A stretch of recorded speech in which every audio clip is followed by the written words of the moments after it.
Hello, it's Kat and welcome back to my channel. Today I will be doing a book haul, and I know I only did a book haul in January, but I did tell you there would be one in March, so I kept my promise. I have 11 books to show you. They're all really good books and I can't wait to read them. I've read some of them. A lot of them are really high on my TBR list, so I'm getting through them as fast as I can. And so I'm gonna just get started. So the first one I actually have read and I've written a review and I will post it in the description if you're interested. And it is Geek Girl 6 Forever Geek by Holly Smile.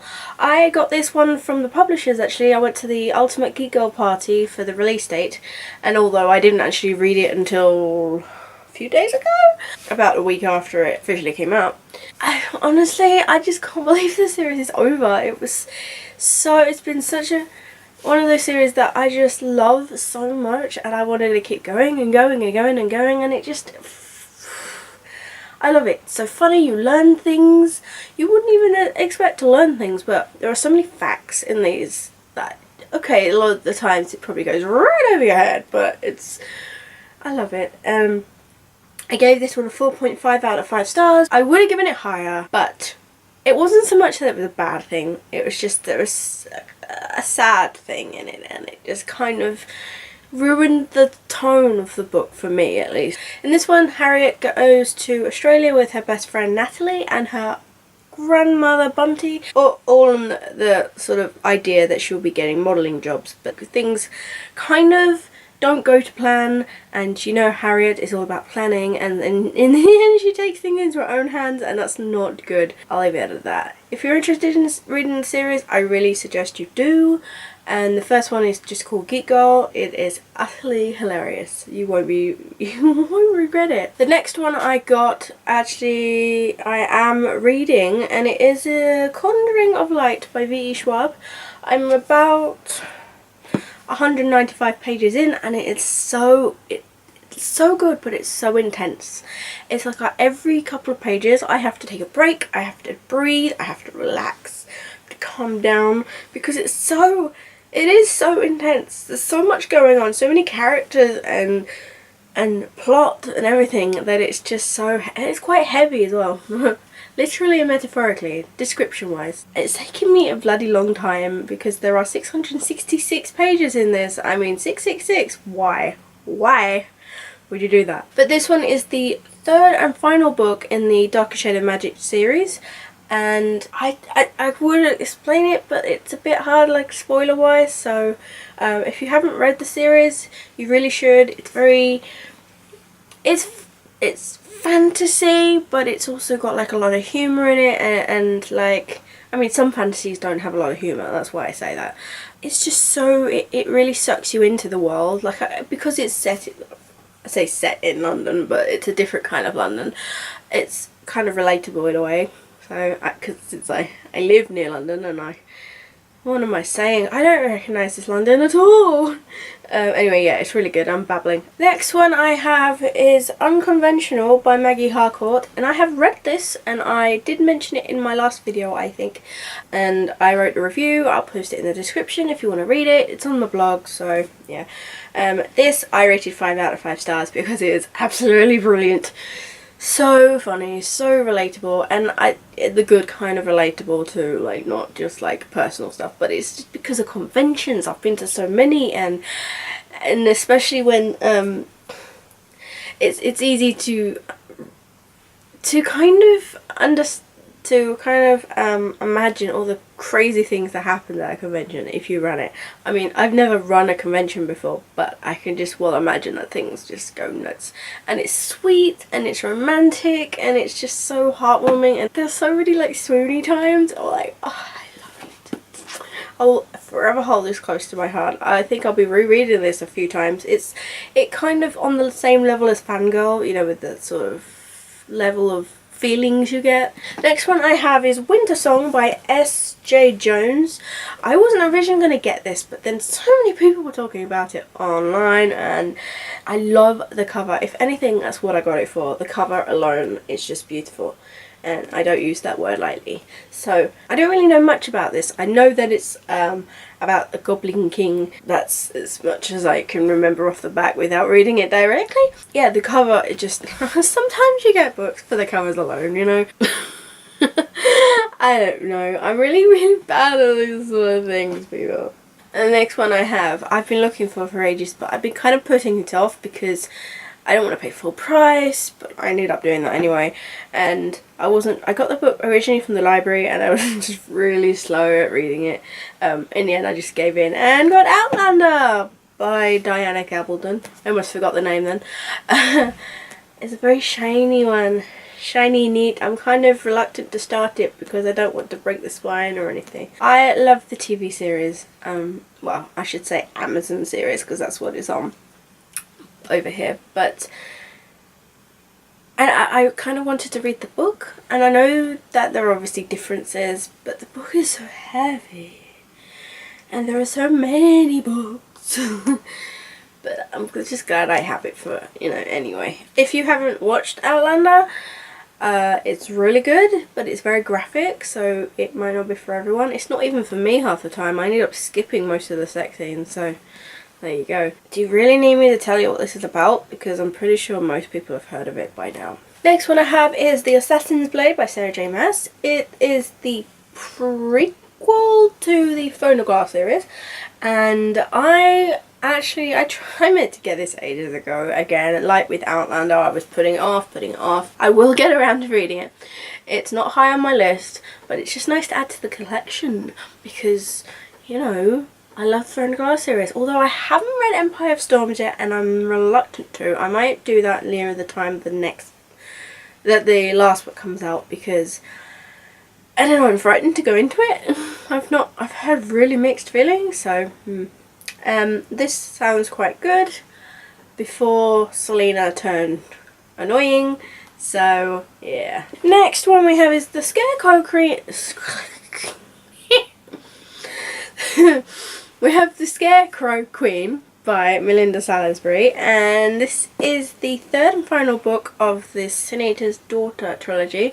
I loved the first two books. Well, I say loved. I enjoyed them. The first one was, the second one was a lot better, but I was disappointed because at first it didn't have the same characters in it.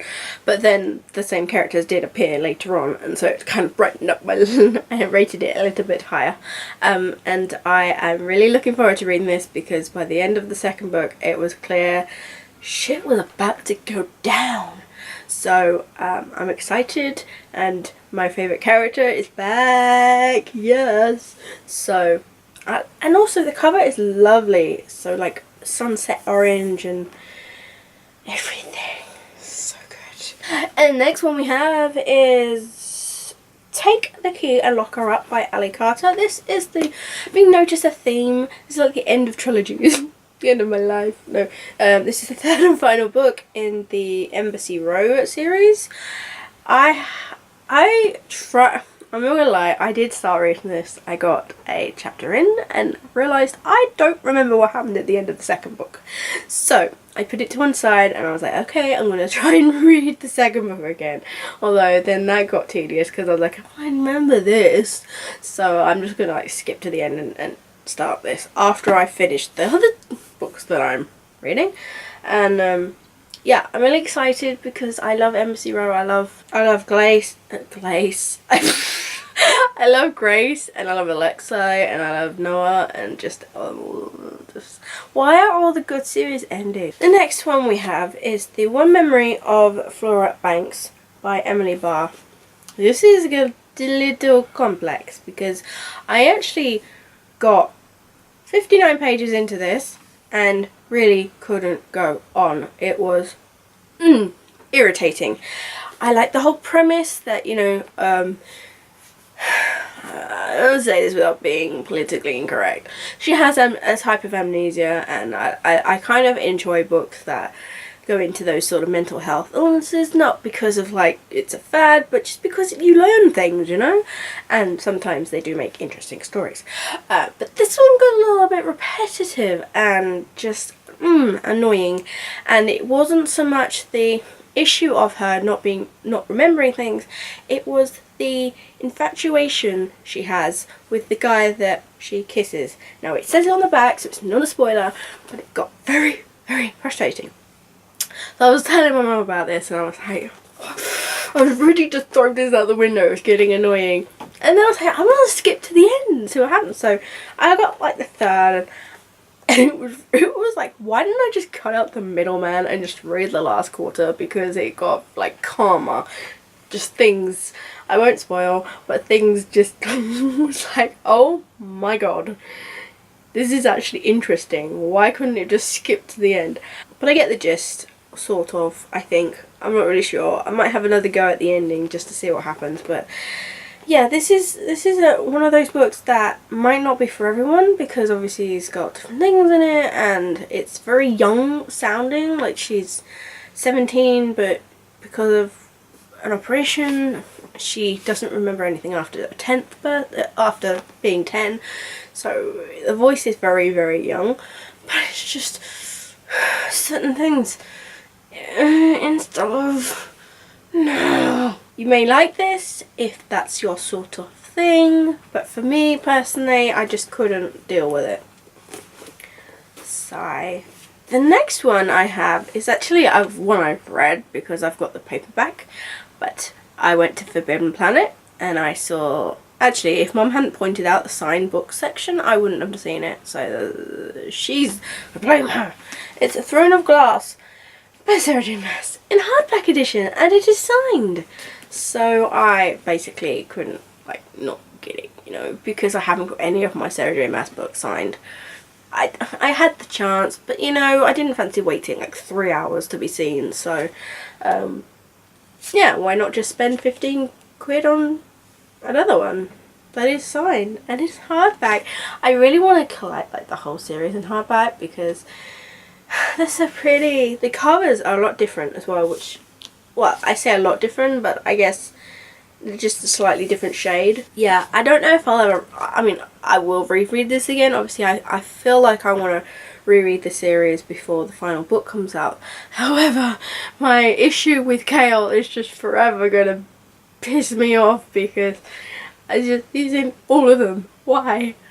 But Throne of Glass is probably my favourite because of Dorian. Yup. Finally, we have Caraval by Stephanie Garber. And I went to see her at Piccadilly like February, I think it was. Oh, I haven't read this yet. I feel really bad about that because I got the York as well and I was like, what I did read I enjoyed.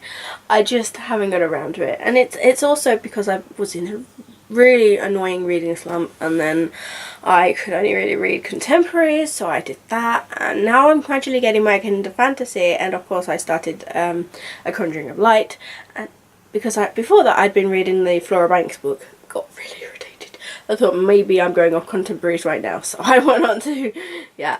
After I finish The Conjuring of Light, I will then go on to reading this, or Scarecrow Queen, or whatever I really fancy.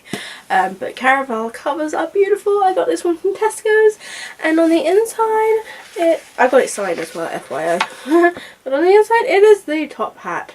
I'm not one to take off my jackets on hardbacks, even when I'm reading them. So I found it kind of amusing that people would go out to go get 4 or 5 different copies of the same book, unless you're showing your books without the jackets, which I find kind of, I think without the jackets they look weird. They don't look very smart, and I find the jacket really makes it look prettier. So. And I think it's gorgeous with the jacket, so I'm happy keeping it like this. Also, I don't have room for multiple copies. I learned that the hard way when I did Twilight and got like hardbacks and paperbacks, then the paperbacks with the movie covers. Yeah, why did I do that? So that's all my books. Now, I'm going to try and do this thing where people hold up all the books, because I've tried it in the past and they've all fallen on the floor, and I cringe if they fall on the floor because I'm like, oh, books. Let's try this. So you got 1, 2, 3, 4. Oh god, how am I going to do this? This is going to be fucking heavy, isn't it? And I don't have the strength of a bull. Oh shit. I shouldn't have done that. Fuck me. So I am buried alive by books. Okay. I did it. I did it. I did it. I did it. I did it. Oh my god. It helps when you've got two hardbacks at the bottom and then a load of paperbacks. Look at that beauty. Look at that. Look at that. So, yes, thank you for watching this video. I hope you've enjoyed it. See all the links in the description, and let me know if you've got any of the books that I have, and whether you've read them, what you thought, and I'll see you guys soon with another video.